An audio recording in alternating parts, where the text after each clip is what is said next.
Hello everyone. Today we are going to start NCERT Science book chapter number 3, that is Mindful Eating, a Path to a Healthy Body. So before we start this chapter, I would like to ask you a question. अगर आप पूरा दिन खाना न खाएं तो क्या होगा? Think for a while. थकान, चक्कर, कमजोरी. You might feel weak, right? That means we not only eat food for taste but also for our lives. In Sanskrit, it is said, Annen Jatani Jivanti. It means that food gives life to living beings. That means सभी जीव food यानी खाना से जीवित रहते हैं. So we all need food. We living beings need food for life. Now moving forward, you will do an activity. In this activity, for each day of the week, you will list down what food items you have eaten and then try to observe if you have eaten the same food or different food items on the different day of the week. So that takes us to our next concept, that is diversity in food. Diversity in food means different kinds of foods, अलग अलग तरह का खाना. Now we will study diversity in food. So food in different regions. Regions मतलब अलग अलग तरह की जगह. So a question to you. क्या पूरे इंडिया यानी पूरे कंट्री में क्या एक ही तरह का खाना खाया जाता है? Do we eat the same kind of food in different parts of our country? Yes or no? The answer is no. You will find that in Punjab, जो कि इंडिया के नॉर्थ में है, वहाँ किस तरह की फसलें उगाई जाती हैं? मेज यानी मकई, wheat मतलब गेहूँ, चिकपी यानी काबुली चना, पल्सेस अलग अलग तरह के दाल, और इनसे वहाँ पर जो बनाया जाता है तो लोग ज़्यादातर वहाँ पे क्या खाते हैं? मक्के दी रोटी, सरसों दा साग, छोले भटूरे, पराठा, हलवा, खीर, और पीने में वो क्या पीते हैं? लस्सी, छाछ, मिल्क, टी.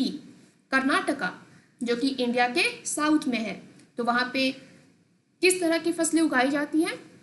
राइस, रागी, उड़द, कोकोनट, और वहाँ पर ज़्यादातर लोग क्या खाते हैं?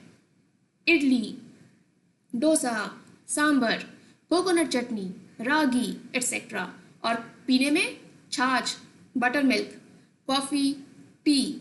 मणिपुर जो कि इंडिया के नॉर्थ ईस्ट में है, वहाँ पर उगाई जाती है राइस, बैम्बू, सोयाबीन, और खाने में वो यूज़ करते हैं, ज़्यादातर लोग क्या खाते हैं? राइस, इरोम्बा, उत्ती सिंजू, कांगसोई, और पीने में black T.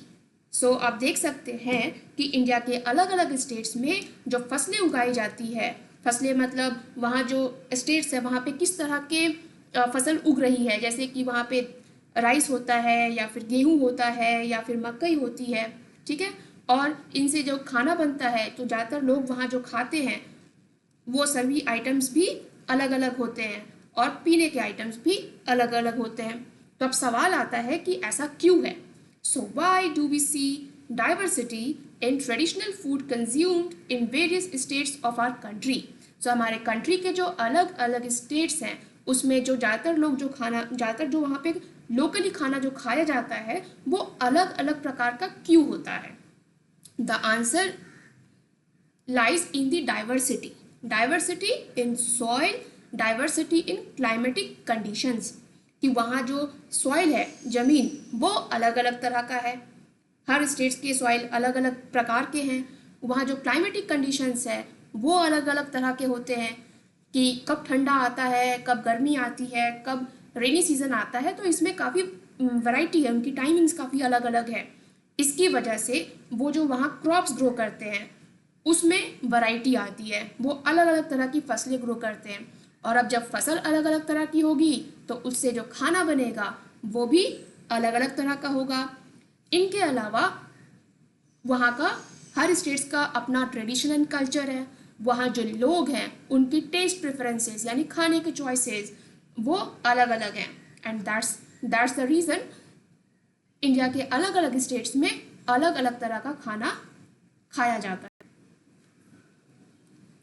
Now we will study how have cooking practices changed over time. मतलब खाना बनाने का जो तौर तरीका है वह समय के साथ कैसे बदलता गया. तो सबसे पहले खाना बनाने के लिए पुराने दिनों में चूल्हा इसका इस्तेमाल होता था, और अब क्या इस्तेमाल होता है. अब अपने घर में क्या देखते हो कि खाना बनाने में किसका इस्तेमाल हो रहा है, मॉडर्न गैस स्टोव का इस्तेमाल हो रहा है. वहीं कभी मसाला पीसना हो या फिर चावल को दरदरा पीसना हो तो पहले सिलबट्टा का इस्तेमाल होता था, स्टोन ग्राइंडर, और अब घरों में इलेक्ट्रिकल ग्राइंडर आपको देखने को मिलेगा. तो यह जो चेंज है ये कैसे हुआ और ऐसा चेंज कहाँ से आ रहा है, कैसे हो रहा है ये चेंज. तो जो कुकिंग प्रैक्टिसेस हैं उसे आप कहते हैं कुलिनरी प्रैक्टिसेस. ठीक है, तो खाना बनाने की विधि, खाना बनाने का तरीका, तो ये समय के साथ बदल रहा है. ठीक है, तो ऐसा क्यों बदल रहा है. ऐसा इसलिए बदल रहा है, पहला टेक्नोलॉजिकल डेवलपमेंट, मतलब आपकी जो टेक्नोलॉजी है उसमें चेंजेस आ रहे हैं. पहले इलेक्ट्रिकल ग्राइंडर कैसे बनाते हैं इसका तरीका नहीं पता था. अब जब पता चल गया तो सिलबट्टा छोड़ लोग इलेक्ट्रिकल ग्राइंडर बन चुका है तो उसमें खाना पीसने का काम करते हैं. ठीक है, इसके अलावा पहले अगर हमें चूल्हा जलाना है तो चूल्हा जलाने में समय लगता था, तो फिर खाना बनाने का जो समय है वो भी बढ़ जाता था. और अब चूँकि गैस स्टोव है, तुरंत जलाया और उसके बाद खाना बनाना आप तुरंत शुरू कर सकते हैं, तो इसमें समय की बचत होती है. तो इसलिए भी लोग अपनी जो खाना बनाने के जो तौर तरीके हैं उसमें बदलाव ला रहे हैं. इसके अलावा इम्प्रूव ट्रांसपोर्टेशन मतलब जो जैसे कि अब फसल उगी उसके बाद मार्केट उसको लेकर के आना है ताकि उसे बेचा जा सके. तो अब जो शहर से मतलब जहाँ फसल उग रही है जैसे कि गांव हो सकता है, तो वहाँ से जो मार्केट उन फसलों को लेकर के आना है या फिर आपको कोई सब्जी लानी है तो वो आप जल्दी ला सकते हैं. ठीक है, जैसे आजकल ट्रक्स अवेलेबल है, तो इस तरह से आपकी जो ट्रांसपोर्टेशन है वो फास्ट हो गई है. तो इस वजह से लोग क्या खाते हैं वो भी चीज़ें बदल गई हैं, उनके तौर तरीके भी बदल गए हैं. Then better communication. अब आजकल आप यूट्यूब पे देखते हैं तो यूट्यूब में तरह तरह के खाना बनाने के वीडियोस अवेलेबल रहते हैं, है ना.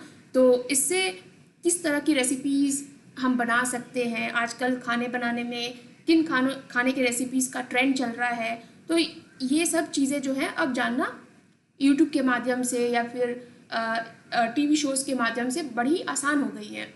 तो इन सारी चीज़ों की वजह से हमारे जो खाने बनाने का जो तरीका है वो समय के साथ बदलता जा रहा है और बदल भी चुका है.